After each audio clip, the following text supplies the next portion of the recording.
Hey guys, I've got a really exciting topic for you today, and that's how you can make your own nutrients for hydroponics for literally pennies.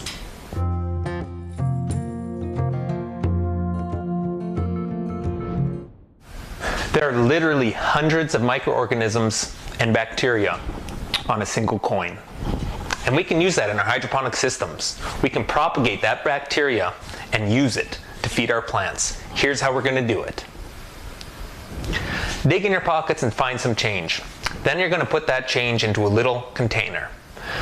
Put a little bit of water in there and cover it with cellophane wrap.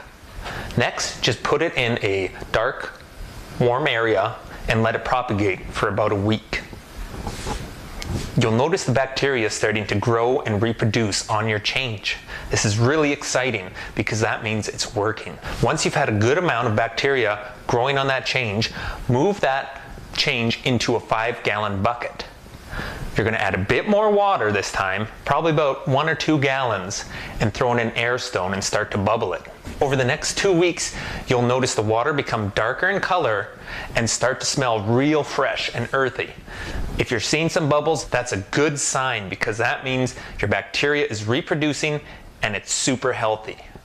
Here's a bucket that I've been propagating for only 2 weeks, and already look at this healthy foam on top. It's looking really good. Do you want to see what the color looks like? Because you'll be impressed. It is a rich, dark brown. Look at that. Rich, dark brown, smells so fresh, so earthy, great for plants. They're going to love it. Something this quality would cost you hundreds in the store, and you're here making it with just a few pennies out of your pocket. And like I said earlier, not only do you benefit from this being a cheap, easy, highly useful fertilizer for your hydroponic system, but your plants are going to benefit just that much as well.